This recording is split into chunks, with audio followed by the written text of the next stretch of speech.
The Speed Force, truly an enigma. Mr. Enigma. Edward Nigma. No, not that kind. I mean, like a mystery. Lisa! Okay, yeah, no, not doing this.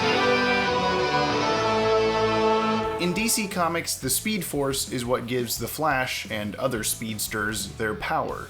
Well, that's not entirely true. The Flash is also sort of the fuel for the Speed Force, so it's kind of a symbiotic relationship. We call them symbiotes. No! First introduced in the Flash number 91 in 1994, the Speed Force really hasn't been around that long. The concept of a cosmic energy behind Flash's speed powers didn't even happen until over 50 years into the character's existence, with any necessary explanation before simply being along the lines of, some chemicals exploded and now he runs good. And yes, I do mean the concept of a character called the Flash, not specifically Wally West. But that is who we're going to be talking about today. The animated version of the Flash who appeared in the Justice League and Justice League Unlimited cartoons, as well as one episode of Superman for completionist's sake. Now, modern interpretations of the Speed Force, like that of the Flash CW show, use lightning to represent the character's speed, rather than just a bunch of blurry after images of the character, which, don't get me wrong, looks pretty dang cool still, or super speed in slow motion like the Superman the Animated Series visuals. But the lightning idea isn't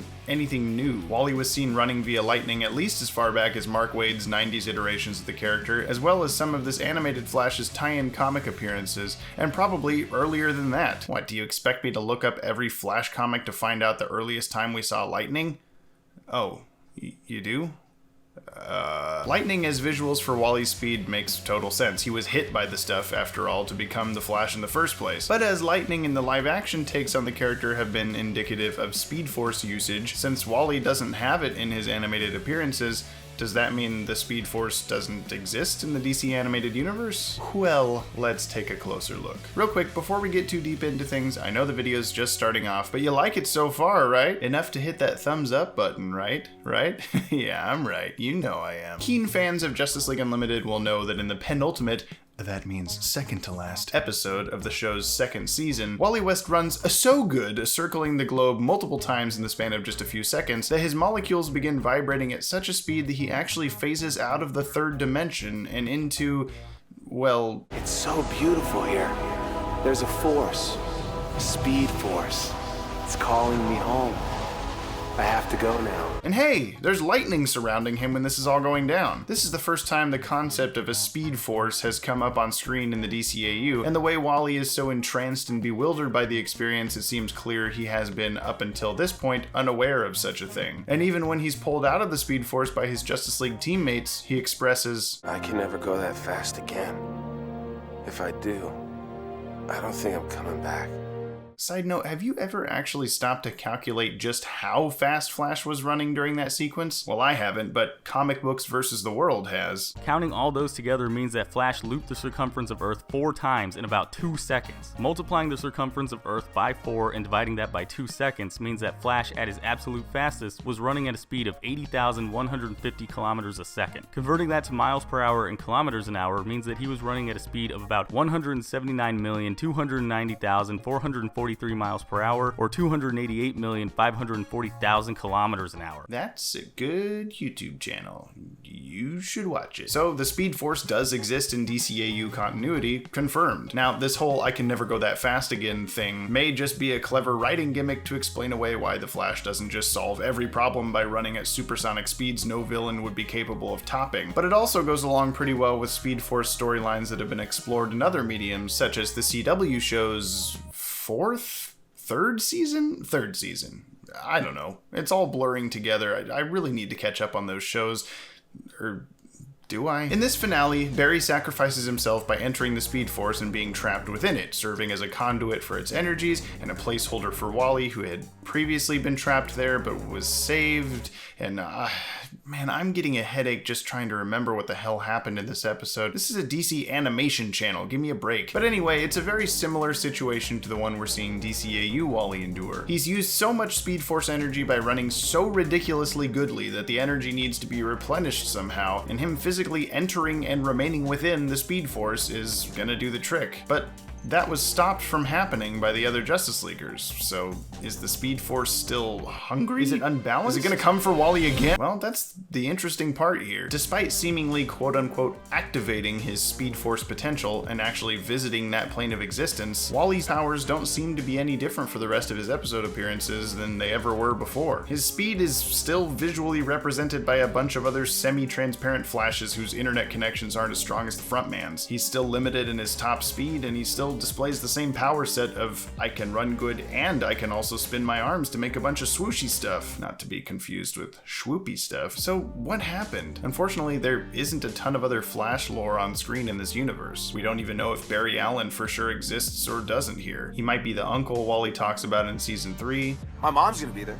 Let's see, my uncle's flying in. He might be thematically replaced by this guy who heads Wally's crime lab, or this detective from the first Grodd episode. And according to writer-producer Dwayne McDuffie, this universe's only Flash characters are my man Wally West and an unnamed kid Flash who could be Bart Allen, who we were teased with in the unaired Justice League pilot, or this could be someone entirely new.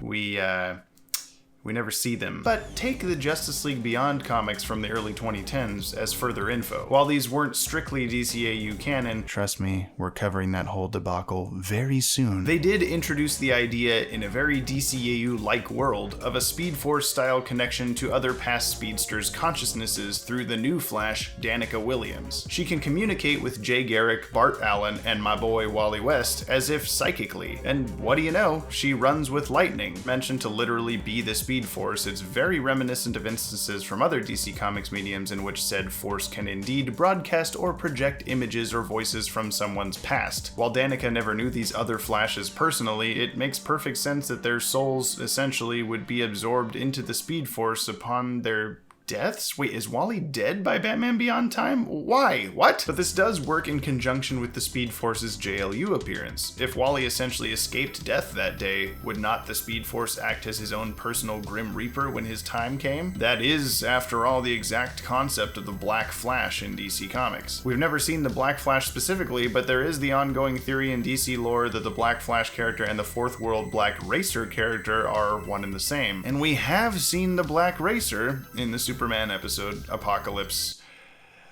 Now, this whole Wally West's soul is trapped in the Speed Force theory is all very speculative, I know, but we really don't have much to go off of for these concepts in the DC animated universe. You voted for this video, but did you ever take the time to consider that maybe I have no idea what I'm doing? Maybe think before you act. Something to note, though, is that at least according to the current DC Comics multiverse info we have, the Speed Force actually exists as a plane outside the realms of the numbered Earths, surrounding them and binding them. AKA, there's no speed midichlorians. So it's very possible the Speed Force is one single entity across all planes of existence in DC mythos. During DC's 2005 to 2006 Infinite Crisis event, Wally West and his family were even pulled into the Speed Force and drawn to Sabbath, a planet in a different dimension that's only accessible through the Speed Force, so the idea isn't too far-fetched. This means that if DCAU Wally does draw power from the Speed Force, he's drawing power from the same Speed Force as CW Flash, or Snyderverse Flash, or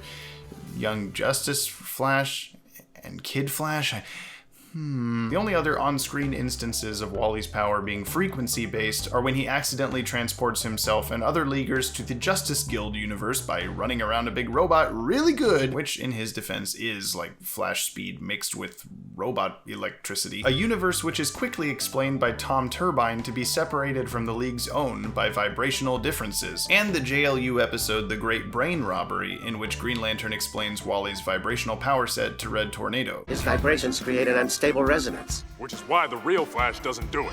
Turning to the pages of the cartoon spin-off comics Justice League Adventures and Justice League Unlimited. Wow, what a great original name. We have a little bit more to go off of. In JL Adventures number 6, where a we jumped the gun on this guy version of Kronos holds an auction to sell the DCAU Trinity to the highest villainous bidder, we get an appearance by Eobard Thawne, the Reverse Flash. Now, realistically, this issue of the comic got retconned into Elder Scrolls Oblivion by later animated incarnations of Kronos, the Royal Flush Gang, Amazo, the Floronic Man, etc., etc., etc., taking canonical seniority. But when the other villains do suspect Reverse Flash to be the Flash in disguise. Spoiler alert. It turns out Wally West is actually impersonating another speedy villain, Warp, all part of a ruse being played out by the full Justice League to covertly apprehend all these bad guys. But due to the Reverse Flash's timeline and reality hopping nature, it's not too out of the question to assume he could be technically part of the real DCAU if he wanted to be. And really, the writers of future DCAU projects can do whatever they want. Though if you're listening, guys, please let us help you. Let us be continuity advisors for future movies. Let us help you plan the JL reunion. Dear God, this would be a dream come true. Can you imagine the stability of working with the big Warner boys? We could liquidate the Watchtower Database in favor of something bigger, something better, something the world has never seen nor will ever see again.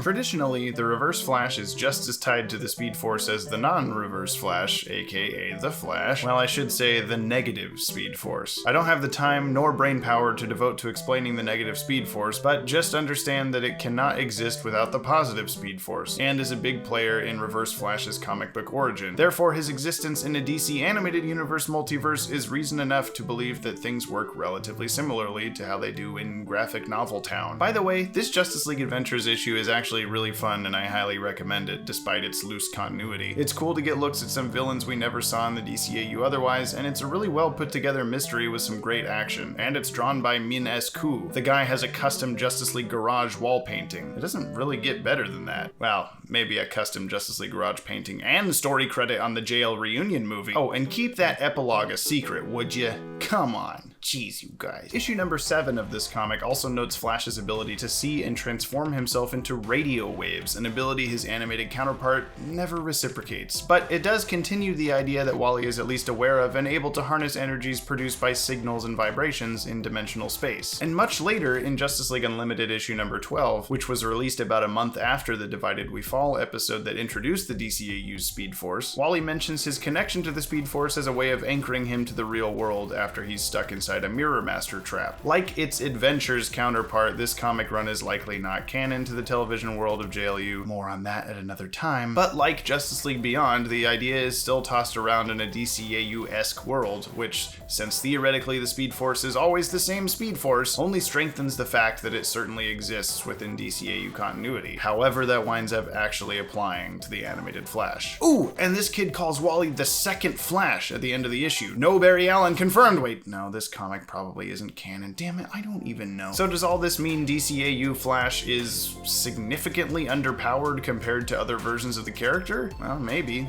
Maybe not. We really have no direct comparison. And why was the Speed Force sort of avoided in the DCAU? Was it a budgetary concern with animating lightning every time he runs? Was it a storytelling decision to help keep DCAU lore more grounded? Grounded. Like electricity. I will see myself out. Did this video just bring up more questions than answers? Yeah, kinda. We may never know what the true deal is with the Speed Force in the animated universe, and whether or not Wally really understands its properties. But we can at least hope to see a return to this version of the Flash in a new Justice League animated movie down the road, perhaps broadening our understanding of this universe's cosmic complexity. And maybe the upcoming issues of DC's current Batman Beyond comic will shed some light on some of this stuff. It's even more removed from the DCAU than those other Beyond comics, but it's still something. But I want to know, do you think the DCAU needs the Speed Force? Or is this version of Wally West fast/good enough without it? Leave us a comment below with your thoughts. This video was voted into existence by the super kind folks over on our Patreon, not the least of which include the men boys themselves, Dark Poet 1792 and Robert Sterling. If you'd like to be a part of the next video voting process, head over to Patreon at the link in the description and check out all the rewards we've got available for your graciousness. There's stuff like early access to videos, like this fantastic masterpiece you just watched, the voting I was talking about, custom artwork by yours truly, and lots of other cool things. Just go look at it. Please,